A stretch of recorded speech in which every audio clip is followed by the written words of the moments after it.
But there's because the failure rates went up since they changed it 3 years ago, there's pressure to bring the standard down. Does that make sense? All right, let's talk about acid-base balance in ventilators. The first lecture. In the first page, you'll notice a table of contents and some page numbers, and then a blank out to the left. What that is that's for you obsessive compulsives to check off the lectures as we go, because you have to have some way of knowing that you're accomplishing something, and if you aren't checking it off a checklist, you're not getting anything done. So that's for you guys. All right, the rest of us, we won't care. The other thing about that too that's helpful is, let's say that tomorrow you are late and you miss 2 hours of lecturing. Well, if you're keeping your checklist, you'll know what you've missed, and you'll be able to talk to me about it, and I'll tell you how to get that and how we would arrange for you to get that material you missed. But if you come up to me and say, I missed yesterday morning, what I missed? I'm going to go, I don't remember. I'm just a talking head, basically. So you keep track of where you're at. Okay, acid-base. And the other thing about this review is we're going to go alphabetical, which is kind of odd. Because most reviews go by specialty. They'll do all of pharmacology in one day. And then they'll do all med surgeon one day, then all peds in another day, then all psych all at once. And I don't know about you guys, but if I had a 5-hour review on pharmacology, I would be more confused at the end than I was at the beginning. Because you just can't dump it like that. So I like to vary it up. And you've had all this stuff before. So I don't have to teach it in a coherent whole. I can bounce around. And I also want you to get used to bouncing around. Why? Because what does it do on the test? It bounces around. So I want you to get used to talking about med surg, then jump into some psych, then back to some peds, and then some OB, and then bouncing around so that your mind understands the principles rather than the specialty. You got it? Okay, and all you have to do to pass this test is do a little less than average. How many of you in here is it possible that you could achieve a little less than average on a test? See, so you don't have to do how well on this test. Do you have to do well on this test? No. Do you have to do average on this test? No. You need to do a little less than average on this test to pass. So don't think that you've got some insurmountable standard that you have to hit. And then you say, well, then why do people fail? Because they think they have to be up here. You see what I'm saying? And they study that way, and they get anxious that way, and it just doesn't work. Okay, acid-base is something you do have to know about. If you do not know acid-base, you are in trouble because everybody else knows about acid-base. Okay? So, one thing you have to do in acid-base is, if they give you an arterial blood gas value report, you have to interpret it as metabolic acidosis, metabolic alkalosis, respiratory acidosis, respiratory alkalosis. So if they give you lab values, you have to convert it to words. Now, if you know how to do that, you're 100% accurate. Go for it. Don't listen to me. I don't want to fix what isn't broken. But if you're confused about that, you're nervous about it, you're anxious about it, I've got something here that might help you. Okay? All right. Interpreting blood gases. The first thing I suggest you memorize is the rule of the bees. Do you see it there? The rule of the bees. And what I want you to do is fill in here. It says, if the pH. That fills your first blank in. And as I say, there's only 3,000 to go. Okay, so if the pH and the bicarb, the pH and the bicarb are both in the same direction, then it's metabolic. So the B's are bicarb both bolic. Do you see those? Bicarb both bolic? The reason why this works is respiratory does not have a letter B in it. Bicarb has the B in it. So what I'm saying is this. They will give you an arterial blood gas with 8 values in it. How many do you look at? They'll give you 8 values. How many do you look at? 2. Which 2? pH and the bicarb. That's what the rule says. Just look at the pH, look at the bicarb. Then look to see what direction they're going. If they're both in the same direction, be it up or down, it doesn't really matter. As long as they're both in the same direction, who cares what direction? Then you must use what adjective? Metabolic, because the rule says if the pH and the bicarb are both in the same direction, it's metabolic. Well, what if they're in different directions? Then you only have one other choice, and that's respiratory. Now, where do you get the acidosis and alkalosis from? The pH. Exactly. So let's look at how this rule would work. Well, first we have to know the normals. What's the normal pH? 7.35, 7.45. That is a piece of universal nursing knowledge. Everyone knows that. If you do not know that, you're the only nurse in the universe that doesn't know it. No, I'm serious.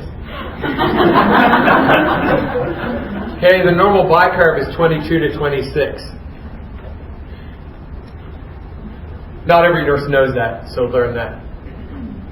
22, 26. I call them the bicarb years. When you're 22 to 26-year-olds and you have to make all those decisions. What job do I take? Who's my buddy? Am I going to get married? Am I not going to get married? Am I going to move in, not move in? You know, all those decisions you got to make when you're 22 to 26. That gives you heartburn. So you need the bicarb. I call it the bicarb years because you're always in a knot over decisions. It's nice to be 56. No choices. No other women want you. No jobs want you. It's nice. You only got one option. Makes it nice. Question. Our teacher told us to remember that 2 plus 2 plus 2 equals 6. That's true, but what does that mean? Oh, okay. 2 plus 2 plus 2. Oh, 22 to 26. 2, 2, 2, 6. Oh, that's cool. That's the easy way. That's good. A lot of 2, so lots of 2. bicarb. So 2, 2, 2, 2, 6. All right. Now, let's look at those, and let's look at our examples. In the first example, the pH is in what direction? Down. Down, so draw a little arrow down in the box next to it. Then the rule says to look at what? The bicarb, and the bicarb in this case is in what direction? Down. Down, so draw a little arrow down. Are those arrows going in the same direction? Yes. So what adjective must you use? Metabolic, and because the pH is down, it is. So that is an example of metabolic acidosis. Okay, look at letter B. Bicarb is the pH is in what direction? Up. Bicarb. Up. Are they both in the same direction? Yeah. Yes. So what adjective must you use? Metabolic. So this is metabolic alkalosis. Is everybody with me? Okay, the next one, pH is down, bicarb is up. Are they both in the same direction? No. So what adjective can you not use? Metabolic. So you have to use respiratory. So this would be respiratory acidosis. Now the only time this doesn't work is when there's a mixed acid-base disorder and boards doesn't go there. Because that's way too hard. Alright? So if the pH, does everybody see how the rule works? What if I gave you a pH of 7.50 and a bicarb of 25? 7.50 and 25. What would it be? Respiratory alkalosis. Respiratory alkalosis. Why? Because the pH is in what direction? Is low. Well, 7.50 would be up. Is up. And the bicarb is Down. normal. 25. It's normal. 25. So is that the same direction? Up and normal? No. So it's got to be respiratory. So even if the bicarb is normal, it still works. You see what I'm saying? Alrighty. That's the ABG interpretation. Let's talk about signs and symptoms. Letter B. They will tell you a patient has respiratory acidosis, metabolic alkalosis, something like that, and they'll say, what would you see? Select all that apply. And you get a whole laundry list of stuff, and you have to select, check, what's true. Well, two things here. One thing here, I hate lists. One thing you're going to see in my review is I do not have you memorizing lists of things. I hate lists, I despise lists, I refuse to remember lists. The reason why I hated lists in school was for two reasons. First reason I hated lists is, for example, if I learned 15 signs and symptoms of hyperkalemia and then 15 signs and symptoms of hypokalemia, when I took the test, guess what would happen? Get them all. I'd memorize, I would remember the lists, word for word. I could reproduce the list, but I would forget which one was which. You see what I'm saying? And when that happens, you're dead. All that work went for nothing. The second reason why I hated lists was, even if I could remember which was which and all 15 signs, my teachers had the tendency to pick signs numbers 16, 17, 18, and 19, and not the 15 that I memorized. And one thing that you guys learned real early in nursing is every book says something different, right? Take 2 nursing books, same thing, look at the list. The lists aren't the same, right? Have you ever found 2 lists that were the same for anything in nursing? Never. So you can memorize a whole bunch of lists, but for that to be productive on boards, it better be what? The list that boards is using. Right? And what chances is that? Very slim. So the point is this: boards does not test your knowledge of lists. It does not. What boards test is your knowledge of principles, not lists. But how will they test your knowledge of principles? By having you generate lists. Do you understand what I'm saying? Boards will not test your knowledge of what? Lists. They test your knowledge of, but they will test your knowledge of principles by having you generate lists. And so when people take boards, they say, oh, you got to memorize a whole bunch of lists. No, you don't. They don't know what's going on. For example, in general, what do pain meds do? In general, what do opioid pain medications do in principle to a person? What do? They sedate you, don't they? They're CNS depressants. Okay, now, they will ask a question like, your patient is on Dilaudid, an opioid analgesic. What of the following things would you expect to see if they got too much, or that they, were getting a little too much? Select all that apply. Alrighty? And you're thinking, oh my goodness, I don't remember the list of Dilaudid signs. It's not a list of Dilaudid signs. It's to see if you know that opioid analgesics are CNS depressants, sedatives. So when you go to the list, what do you select? Agitation or lethargy? Lethargy. Placidity or spasticity? Reflexes of +1 or +4? +1. Hyperreflexia, hyporeflexia? Hyporeflexia. Restlessness or obtunded? Well, you go, I know what restless is. That's up, so obtunded must be down. That's a good test taker right there, okay? And you say obtunded. Okay, a good test taker never says, what? They say, and then they figure it out the other way. The thing about you guys that aren't good test takers, you haven't figured out that those good test takers, they don't know anything. They don't know anything more than you know. In fact, they probably know less than you know. They just don't quit. They just figure, oh, I'll get it. If they won't let me in the front door, I'll go in the back door. And if the back door's closed, I'll go through the cellar window. And they'll figure a way to get at it. They just don't quit. Poor test takers go, oh, I don't know what that. No. I had a student that was a really bad test taker. He came to a maternity question, and it said, what's the best way to treat morning sickness in a first trimester woman? And he said, oh, this is the only OB question I know the answer to. It's crackers.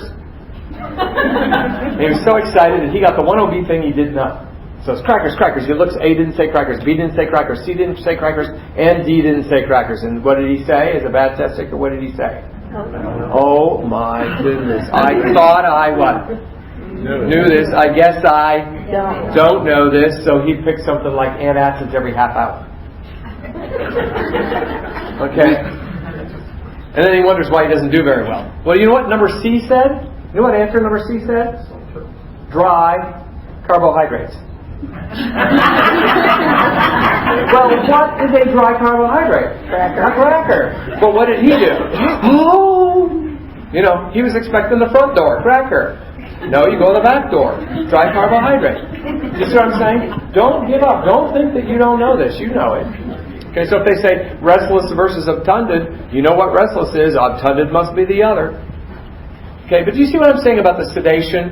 And you generate the list by applying the what? Principle, not having memorized some list. Does that make sense? Do you see why why can't boards test lists? Why can a national nursing test not test lists? Because why? All the lists are different in different textbooks used in different geographical areas of the nation. To write a statistically significant, reliable, valid question, you have to write the question so that no matter who takes it, no matter what book they read, no matter what school they went to, it's a fair question. And if you're just taking out a Mosby's book on whatever, the signs and symptoms of whatever, and you write a question on that, it will perform horribly statistically nationally. The only way you can do these select all that applies and have them perform well is to test what? Principles, and see if a student can generate a list from a principle. Now, does that change the way you might look at a select all that apply question? You understand what they're about? There is no mystery. You weren't supposed to have memorized some mystery list that you didn't know. You're supposed to say, this is a chance for me to show I know a principle. You got that? That's how you do those. Okay.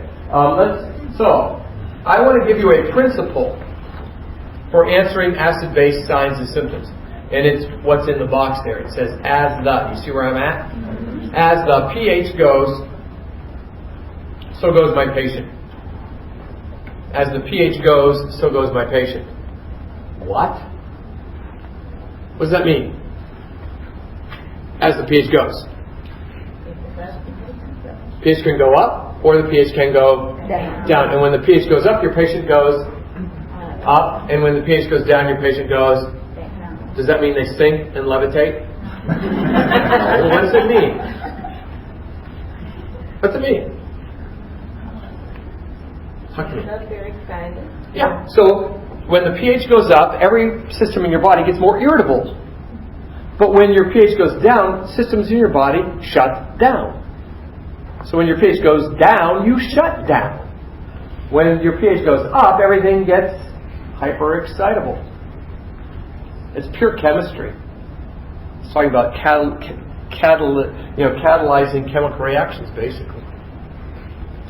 So, do you see where it says up? Oh, except for potassium. Sorry, I didn't write that in there. Except for potassium. So what does that mean? pH goes up, potassium goes down. And when pH goes down, potassium goes up. Because if it followed the rule, we wouldn't even mention it, right? So as the pH goes, so goes my patient, except for potassium. So if your patient goes up, do you see the little box there that says up? What is that? What's another name for that? Up pH? Alkalosis. What will you see with alkalosis? Give me some stuff. Give me some signs you'd see with alkalosis. Irritability, absolutely. Hyperreflex. Hyperreflexia. What would be some numbers that would be hyperreflexic? What numbers? 3 and 4. 3 and 4 are hyper. 2 is normal. 1 and 0 are hypo. Remember that with reflexes? 3 and 4 are high, hyper. 2 is normal, reflex, and 1 to 0 is hyporeflex. What else would you see with alkalosis? You got 2 of them.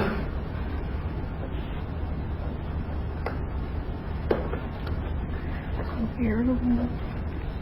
We got irritable, we got hyperreflexia. What else do you think? Think of a body system and then go a high. Tachypnea. What else? Tachycardia. Would you have paralytic ileus or borborygmi?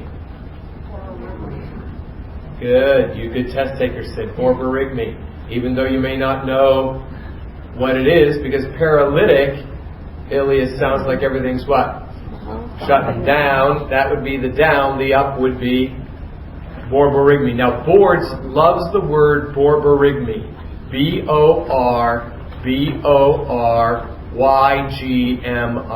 Borborygmi.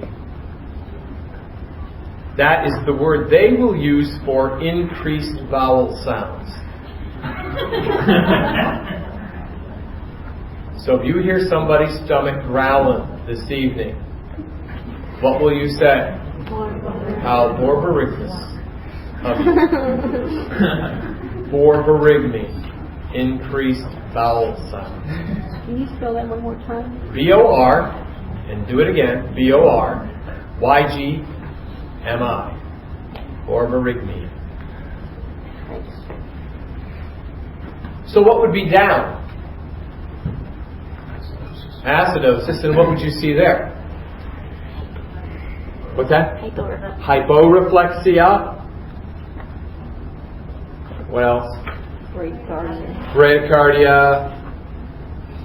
Lethargy. By the way, obtunded means just one step more lethargic than lethargy.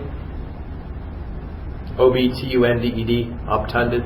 Vocabulary is critically important to pass this test. That's why the blue book and the yellow book are real heavy on vocab. Can't answer a question if you don't know what the words mean. Sounds pretty obvious. So what would you have? Paralytic ileus or borborygmi? Paralytic ileus. Would they have a seizure or a coma? Coma. Coma. The seizure is up, coma is down. Got to go the same as the pH. So let me ask you this: what acid-base imbalances are most likely to seize, and which ones are most likely to have a respiratory arrest? Alkalosis will what? Seize, and acidoses will respiratorily arrest. Does that make sense? Because you're doing the as the pH goes, so goes your patient. So what acid-base disorders need an ambu bag at the bedside? What acid-base imbalances need an ambu bag at the bedside? Acidoses, because they're going to what? Respiratorily arrest. Which acid-base disorders need suction machines at the bedside? Alkaloses, because they could seize and aspirate. See, don't limit yourself. When they start asking these things, say, wait a minute, I know about this. I can get there. See, I shouldn't have to teach you who needs an ambu bag at the bedside. You should be able to get that from as the pH goes, so goes my patient. Do you see what I'm saying? These rules, use them. They're tools. Okay?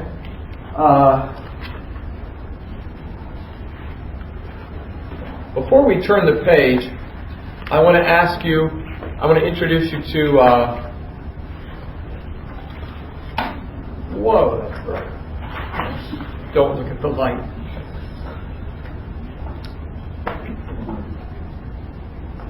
Is that coming in clear? Or, oh, duh.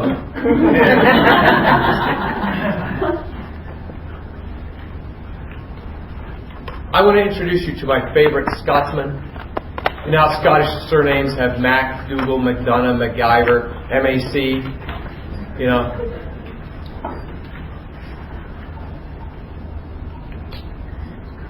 My favorite Scotsman, Mac Kussmaul. How many have heard of Kussmaul? Okay, from now on, I want you to, every time you see Kussmaul, I want you to think what? Mac Kussmaul. In fact, if you're talking to a doctor and he goes, he's Mac Kussmaul, I'll be happy. It'll make them look stupid, but I'll be happy. The reason is Kussmaul's is a compensatory respiratory pattern for one and only one acid-base disorder. You only see Kussmaul's with one of the four metabolic disorders, one of the four acid-base disorders. Which one? Well, MAC tells you that. M for what? And AC for acidosis. So Mac Kussmaul tells you that you see Kussmaul's with metabolic acidosis.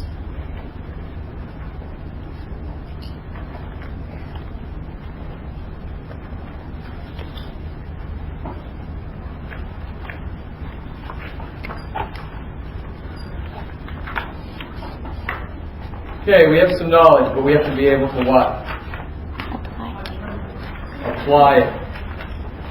Remember, you can't apply what you do not know, but what you know, you have to be able to apply. This says, your patient has respiratory acidosis. Select all and apply.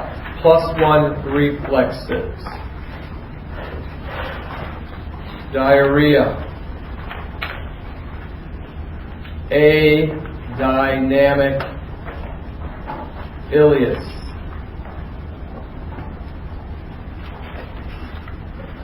Spasm.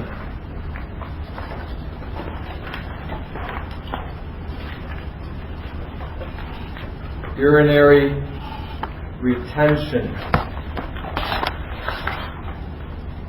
Paroxysmal. Atrial. Tachycardia. Second degree. Mobitz. Type 2. Heart block. And hypokalemia.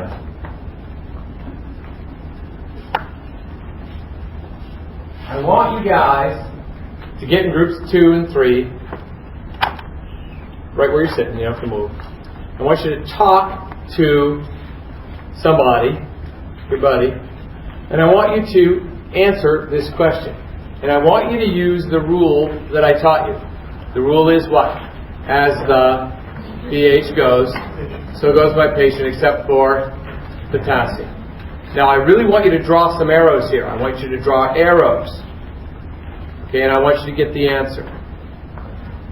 So you can do it yourself, then turn to your buddy, discuss it, and then we'll talk about it. And don't say any answers out loud.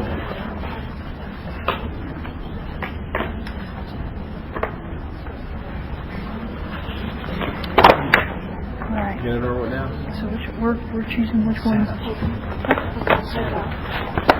It means select all and apply. So we're choosing what is respiratory acidosis. Alright, so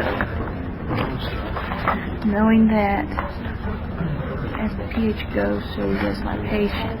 Acidosis goes down, so that's Down stuff. I'm going to say that diarrhea would be going up. What you It wouldn't be diarrhea. plus one reflex would be down. plus one reflexes would be down, so it would be that. Hypokalemia is down. Adynamic ileus. That would be high. So that isn't good. You wouldn't pick that up. Hypokalemia. Wait a minute, now that's different though. That's Dynamic is high. except for potassium. So if it goes down, that means the potassium's up. So I guess it would be down. Low is down. So it would probably be that. Okay, I want you to count the number of things you selected. Don't say it yet, but I'll ask you for it later. I want you to count the number you selected. With reflex. Yeah. So what was the number for the down? +1? Down is 0 to 1. 0 to 1. So that is when we would check is the reflex. The 2 was normal. 2's normal.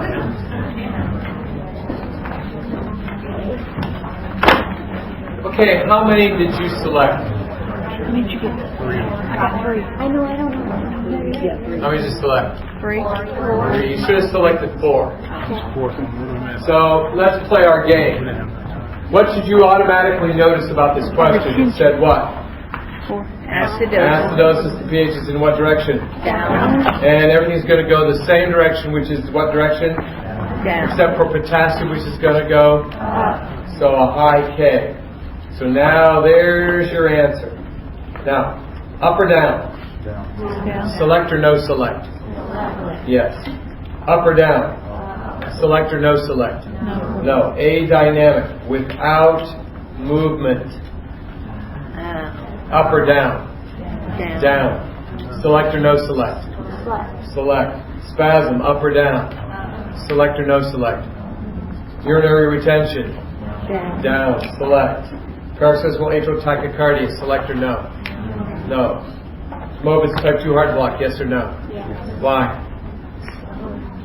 Block means the impulse is being what? Slowed, blocked, it's down, it's being hindered. So that's a select. Hypokalemia? No, I want a high K, not a low K. So the answer is the +1 reflex, the adynamic ileus, the urinary retention, and the second degree of Mobus type 2 heart block. How many got that right? Excellent, excellent. Did you memorize the list? No? How long would the list be before you got second degree Mobus type 2 heart block? Right? Okay. So that's what, and they're testing what principle? What principle are they testing? That in an acidotic environment, chemical reactions cease. So everything shuts down, and that's why you do it, see? You weren't supposed to have memorized these. Do you see what my point is? So this should kind of free you from the fear of these select all that applies. Oh, by the way, what's the number one mistake that people make with select all that apply? Most common mistake made with select all that apply questions. Not even Selecting one more than you should have selected. Number one problem. Now, those of you who are real concrete people, I did not say answer what you think and take away one. Okay, I didn't say that. I said that the tendency for people is to answer what? One more than they should. So here's the deal. With the select all that apply, if you know it's two of them, what do? Select those two and what? Stop. Because if you go, well, you know, it could be, okay, now that's a killer on select all that apply. You know, could be, don't go there with select all that apply. That is not cool. Because you're heading down a road that's going to get too wrong. If you do not know that it applies, do not answer select all the. You know what I'm saying? If you don't know that this is true, then don't pick it. Is that making sense? All right. The other thing about select all that apply, it's never only one and it's never all of them. You see what I'm saying? Never answer just one on a select all that apply, and don't answer all of them on a select all that apply, because it's never one and it's never all of them.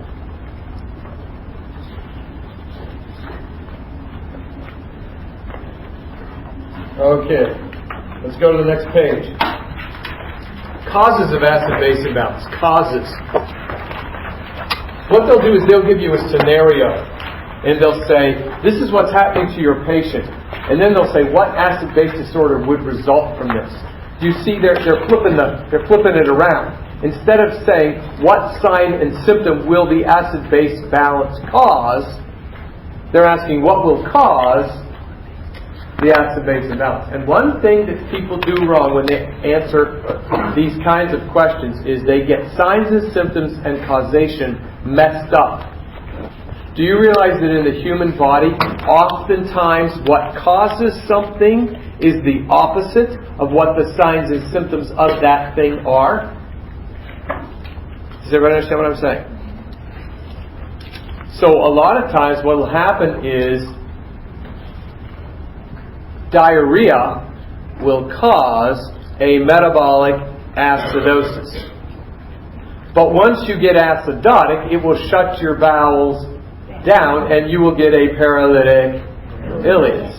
You see, diarrhea caused it, paralytic ileus results from it. It's the opposite. And when you're sitting there going, man alive, I learned it was this, and now you're telling me the opposite, probably what are you messing up?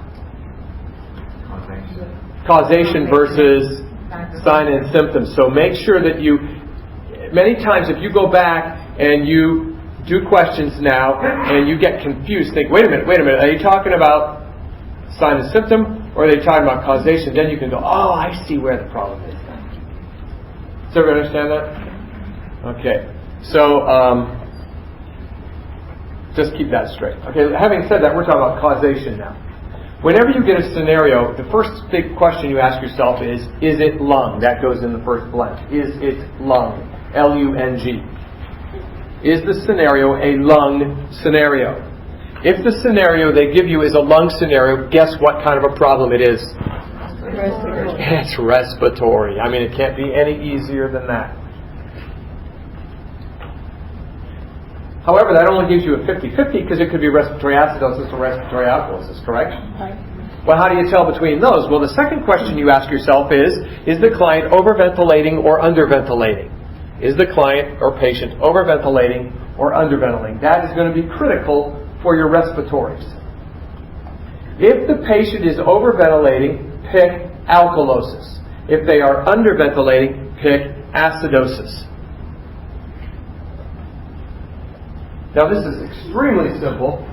It's almost pathetically simple.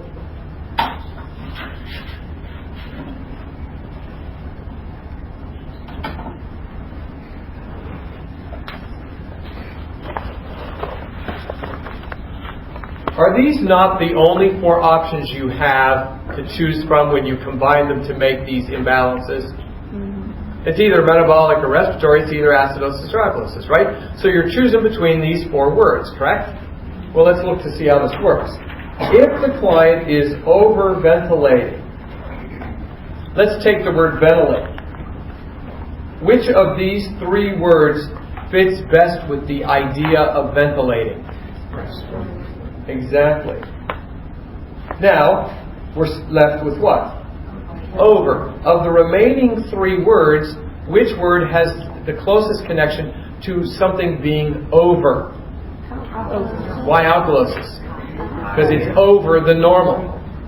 So that's alkalosis. So if you put them together, ventilating over becomes respiratory alkalosis. See how easy that is? And if I say the patient is under ventilating, what does vent become? Respiratory. What does under become? Acid, because that's under the normal. So under vent becomes respiratory acidosis. You see, you're just translating. You're just translating. See that? How many understand what I'm saying? Okay, do you see how easy this is? You're simply translating. So when they say overventilate, you say, oh, respiratory alkalosis. Underventilate, respiratory acidosis. So let me ask you this. They give you a scenario where a woman is overzealously using her breathing techniques during labor. She's really overzealously using those breathing techniques. What acid-base disorder would she exhibit? Well, is that lung?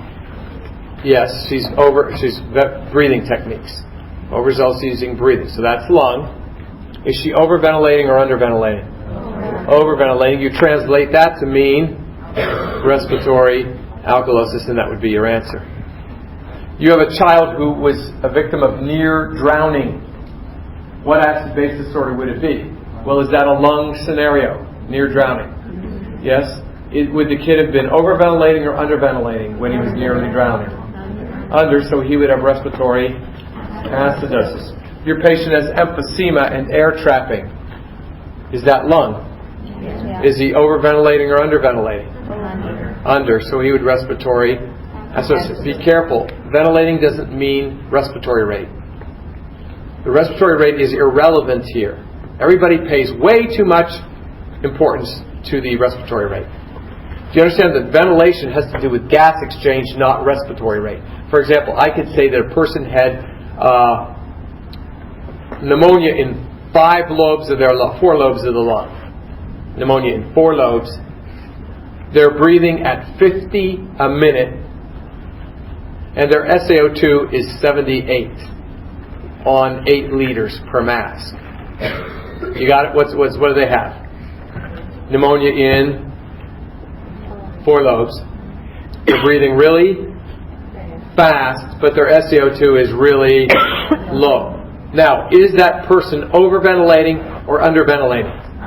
Under, even though their rate is 50, because rate has nothing to do with it. And everybody pays so much attention to rate, they miss these questions right and left and don't understand why.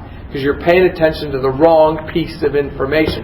It's not about the rate, it's about the SaO2. Would you agree with me that if your SaO2 is good and you're breathing slow, you're fine, but if you're breathing fast and your SaO2 is low, you're actually underventilating? So the rate can be tricky. So what am I trying to tell you? When you get acid-base disorder questions, what piece of data in the question is real shaky to use to get your answer?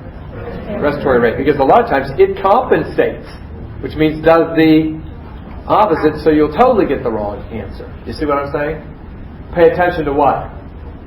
SaO2. All right.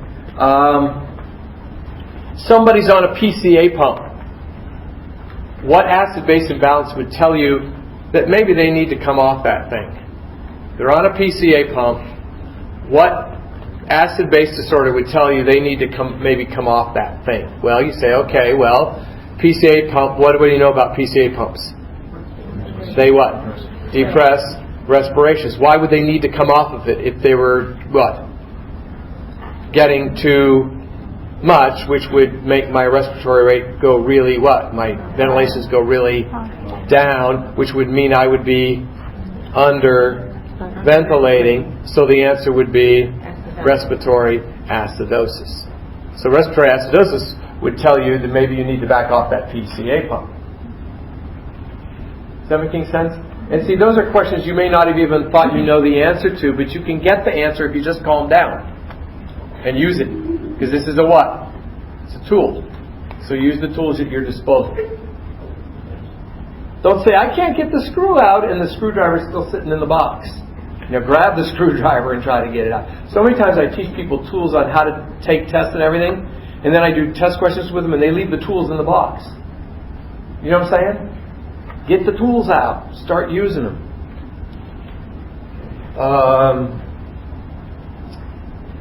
What if it's not lung? The next box says, what if it isn't lung? Then it's metabolic. If it isn't lung, it's metabolic. Well, good news. There's really only one scenario where you will answer metabolic alkalosis, and that's what the next fill in the blank says. It says if the patient has prolonged gastric vomiting or suctioning, pick metabolic alkalosis. Why? Why does prolonged gastric vomiting and suctioning lead to metabolic alkalosis? You're losing acid. If you lose acid, you become basic. Otherwise, everything else that isn't lung, you pick metabolic acidosis. For everything else that isn't lung, that's another fill in the blank. For everything else that is not lung, pick metabolic acidosis. So let me ask you this. A patient had GI surgery.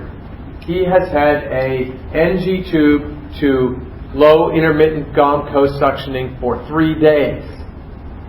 What acid-base disorder would he most likely exhibit? Metabolic alkalosis. Your patient has hyperemesis gravidarum. What acid-base disorder are they most likely to exhibit? Metabolic alkalosis.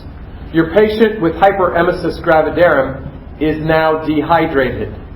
What acid-base disorder would they have? Now they've gotten dehydrated. That's not prolonged gastric vomiting suction. It's something you see with it, but it isn't what it is. So now what would they have? Metabolic acidosis. Because it caused that. Because that's what it flipped on the other side, and now you're there. Good point. What about this? Person has acute renal failure. What acid-base disorder? Acute renal failure. What acid-base disorder? Why metabolic acidosis? Why? You're right, but why? Is it lung? No. Is it vomiting or suctioning? So it's got to be metabolic acidosis, because everything that isn't lung or vomiting or suctioning is metabolic acidosis. So what about infantile diarrhea? What acid-base disorder? Metabolic acidosis. Why? It's not lung and it's not vomiting. That's the other end. Diarrhea. Okay.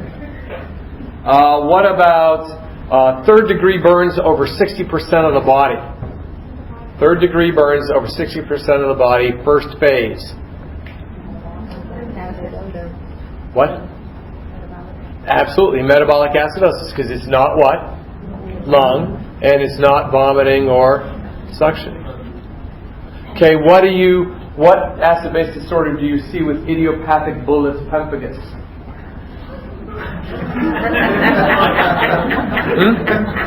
What? Yeah, metabolic acidosis. Very good. Absolutely correct. Why? I mean, I don't know what it is. It is long, though. But if it is long, it's only, you got one body system out of 13. Right? And if it's vomit or suction, you've got 1 out of 1,000 symptoms. So when you don't know what it is, what's your answer? Absolutely. Metabolic acidosis. In everybody right now. Right now, as you're sitting there, I want you to set your default setting for answering acid-base questions to metabolic acidosis. Okay, everybody, do it. Okay? Do it. So that when what do I never want to hear? I never want to hear you guys go, oh, I don't know what acid-base disorder is because I've never heard of that disease. That's when you absolutely do know what it is. It's what? Metabolic acidosis. I've used that rule for 20 years. I take the NSC twice a year. I take ATIs. I take Kaplan junk. No, stop. I shouldn't say junk. Why did I say that? Kaplan quality materials. And I do every book that's published, everything that's there. I do that. Why do I do it? It's my job to prepare for you guys. I better know what's out there, and I better know what's current, and I better know how it's being tested. So I've done, if it's been published, I've done it. I've even been to the NCSBN site and done their questions. So I know what these questions, and every time I don't know on an acid-based question, what does Mark Fleming pick? And he's 100% right every single time. I have never missed a question using that. All right? So let me ask you this. What do you have to know for acid-base? Well, what you have to know is if the pH and the bicarb are both in the same direction, it's metabolic. As the pH goes, so goes my patient, except for potassium. Matt Kuzmal. Overventilate, underventilate, translate. Vomiting or suction, metabolic alkalosis. Everything else, metabolic acidosis. If I don't know what to pick, metabolic acidosis. That's acid-base. That's all you have to know. So, say it with me. If the pH and the bicarb are both in the same direction, it's metabolic. As the pH goes, so goes my patient, except for potassium. Who's your favorite Scotsman? Okay. Overventilate, underventilate, translate. What do I mean by that? Overventilate, underventilate, translate. Yeah, translate the word. Overventilate is respiratory alkalosis. Underventilate is respiratory acidosis. If it's vomiting or suctioning, pick. Metabolic alkalosis. For everything else, pick. Metabolic acidosis. And when you don't know what to pick, pick. Yeah, I use that all the time. That works for you. Okay, those are helpful tools that work. All right. Yes. This one, just to make this clear, that one question you asked, if you have severe vomiting and you've gotten dehydrated now, but if you look at the dehydration, right. So now it's right. There's a rule in test taking. So watch what they're asking. Yeah. When you want to get a question right, you always pay more attention to the modifying phrase than the original noun. Did everybody hear that? You always pay more attention to the modifying phrase than the original noun. Do you see what I'm saying? So a person with obsessive compulsive disorder who is now psychotic, what's more important? psychotic, then obsessive. Do you see what I'm saying? A patient with vomiting who is now dehydrated. The dehydrated takes precedence over. So the modifying phrase trumps original noun. And people get caught on that every time. Beaucoup questions. They crash and burn on that. Because they're focusing on original noun. It's gone past original noun. It's now modifying phrase is what the question's about. Good question. Okay, let's talk about ventilators and we'll take a break. Ventilators. The first two things you have to know is the alarms. You have to know the alarm systems. And you have to know how the blood gases articulate with ventilators. There is a thing called a high pressure alarm. A high pressure alarm is triggered by increased resistance to airflow. Increased resistance to airflow. In other words, the machine is having to push too hard to get the air into the lungs. It's having to push too hard. There's resistance. And when that happens, the machine will set off a high pressure alarm. Because you understand, when you set up a vent, you set up two alarms. You say, I don't want you to use less than this pressure to get that air in, and I don't want you to use any more than that pressure. You tell it that. And then when it exceeds that, the high pressure alarm goes up. See, if you set the high pressure at 40 millimeters of mercury, and you say, I don't want you to push, machine, I don't want you to push any more than 40 millimeters of mercury to get that air in. If the machine has to, it will set off the high pressure alarm. Because it's telling you it's too hard. I'm having to work too hard because it's high pressure. Does everybody understand that conceptually? Okay, now, what would it be due to? Well, obstructions. There are three obstructions. Number one, kinks in the tubing. The tubing could be kinked. Would that increase resistance? Mm-hmm. Sure. So what do you do for that? That's rocket science. Unkink.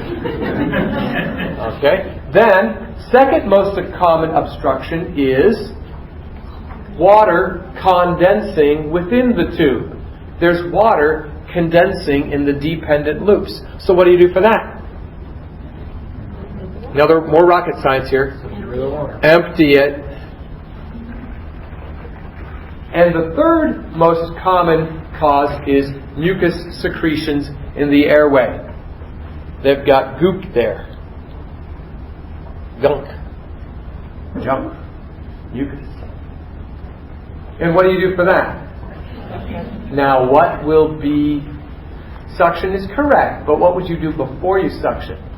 And I'm not talking about pre-oxygenating it, because that is true. But is there another strategy that would be done to mobilize secretions before you would actually suction the person?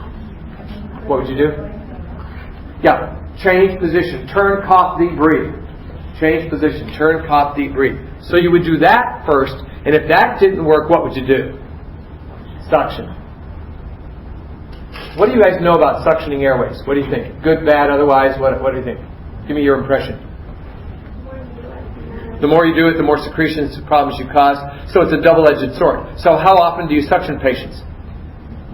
Every 15 minutes, every hour, every 2 hours, every 4 hours, or none of the above? None of the above. How often do you suction people? As necessary. And that means when they cannot mobilize it after they've been turned and cough and deep breathe. In ICU, I'm notorious for beginning. Nurses always negatively talk about me in ICUs because I don't do much suctioning, but I do an awful lot of turning. And I find if somebody's O2 sat's low and they're tacking and they're looking like they need, and I don't get good air exchange and the high pressure alarms are going off all the time, I turn them. Patient coughs and whack, out comes this thing, hits the wall on the other side, and then they pink up and they're just fine, thank you, and I never did suction them. And I'll go and report and they'll say, how many times did you suction him? Oh, I didn't suction him at all. How come you never suction people? Well, his O2 sat is 98 on room air. You got a problem with this? Just trying to say his lungs are clear. He's got 98 on room air. Temperature's normal. You got a problem? Okay? So I do a lot of turning, man. I do a lot of turning and confident deep breathing, and I find I don't have to do a whole lot of suction. Some people, yeah, but not as much. Okay, so that would be a click and drag. What do I mean by a click and drag? Order. What would you do first? High pressure alarm goes off. What do you do first? What do you click first? Unkink. Check for kinks and unkink. Click it, drag it, drop it. Then what would you grab second? Empty water out of tubing. Click, drag, drop. Then what? Turn, cough, deep, breathe. Click, drag, drop. Then what? Suction, click, drag, drop.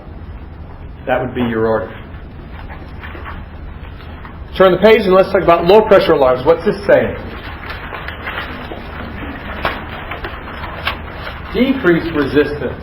Remember I told you always set a low level, and if it is below that, there's decreased resistance. So what's the machine saying? That was too easy, yeah. I had to work too little. That was way too easy, pushing that breath in. Well, what do you think would cause a low pressure alarm? Decreased resistance. Disconnections. There are 2 disconnections you need to know about. The first one is disconnection of the main tubing. If the main tubing is disconnected, what do? Yeah, it's more rocket science. Reconnect. The other most common disconnection is the oxygen sensor tubing. What is the oxygen sensor tubing? What is that? Anybody know? It senses the FiO2 right at the trach area or the airway area. Well, what's it look like? Anybody know what it is? It comes from the ventilator machine. It's a wire, a black coated wire. It's very small. It's probably about half the diameter of your pencil or pen that you're using there. And it goes right along the tubing, piggybacking it. Along the tubing, and it comes right where the trach or the endotube is, and it kind of just hooks. It's like do you have a computer where when your battery's low, you take the cord and you hook that little cord in there, makes a right angle. You have one like that? Mm-hmm. Well, it's like that. It hooks into that hole in the tubing, and it measures the FiO2, the oxygen delivered right there. But if that pops off, when the air comes in, what's it do? It goes out that tube instead of into them, and there's less resistance. Do you see how that would work? So you have to just take that sensor and plug it back in. Because so many nurses, it'll be going bong, bong, bong, low pressure, and they're going, but it's connected, and here's the wire hanging down, and they don't see it. So reconnect the main tubing, then reconnect the oxygen sensor. Those are the 2 most common problems. So in general, what are high pressure alarms due to? In general, obstructions. In general, what are low pressure alarms due to? Disconnections. In LPNs, this is the same as RN. You understand the RN test to LPN is the same information. It's just from a different perspective. For example, like an RN question would say, you have the following 4 patients. Which one would you assign to an LPN? The LPN question would say that you have the following 4 patients. Which one would you accept as an assignment from an RN? It's the exact same 4 people, just looking at it the other way. Do you see what I'm saying? So you really do, LPNs and RNs need to know basically the same kinds of things. They just need to know the difference in the scope of their practice. In some ways, no, I won't go there. Okay. What about acid-base disorders? Respiratory alkalosis. Respiratory alkalosis means the ventilator settings may be too what?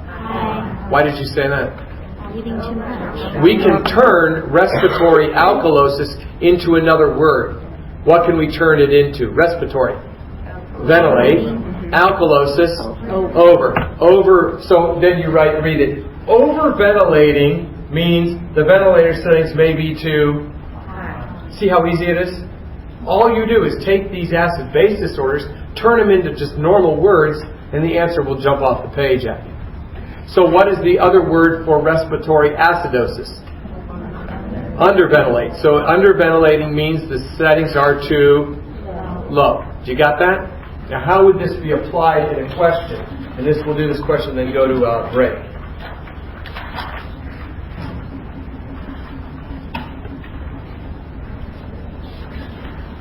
The doctor says, wean off vent in AM. Got it?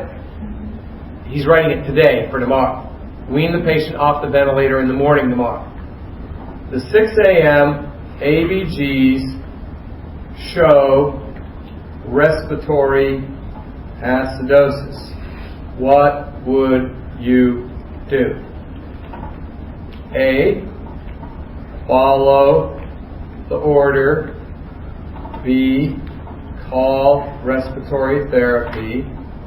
C, hold the order, call doctor.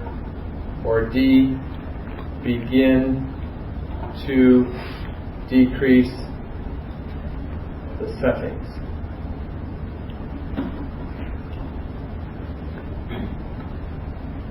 What would you do? Talk to your buddy.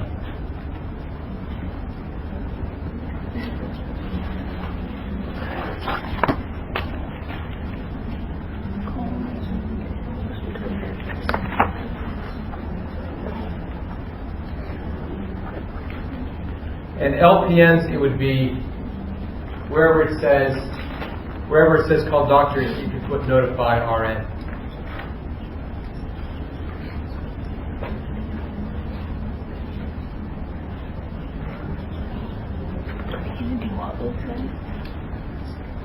What's your answer?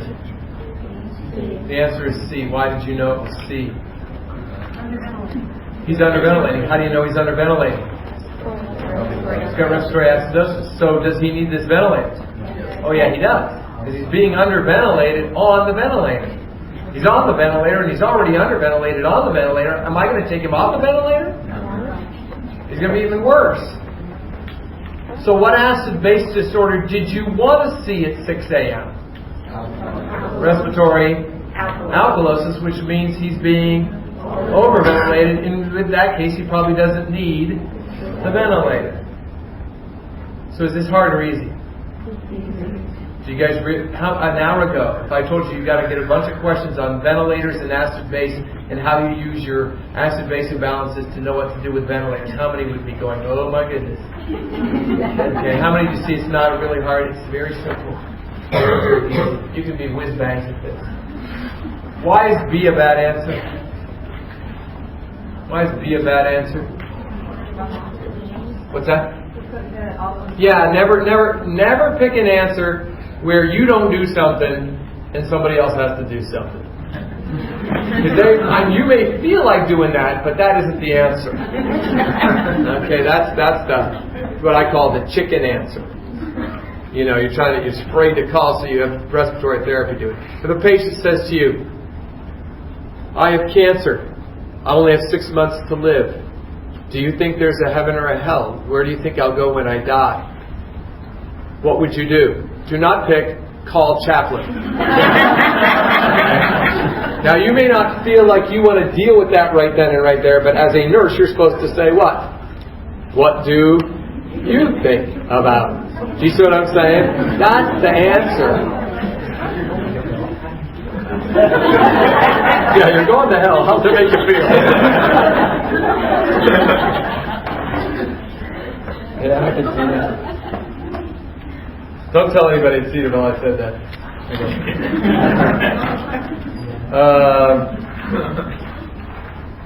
Okay, take a 10-minute break. You guys have been really good. And we'll come back at 25 after.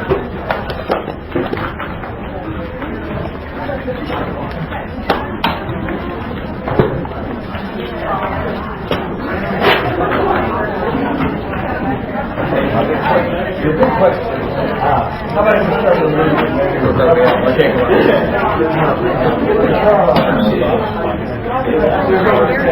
you know what I mean as far as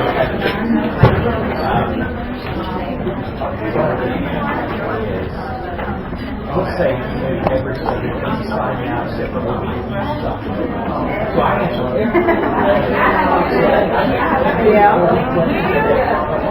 Squeeze through again. Oh, yeah. Thank you.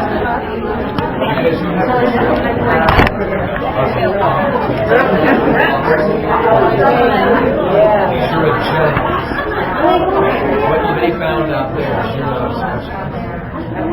this is a general test. So the questions that are failing are those 40 questions that they say.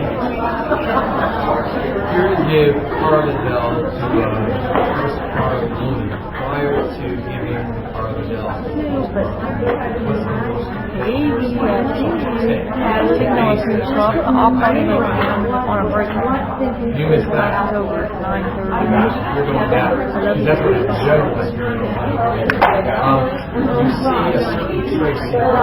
You see a certain. Your mother is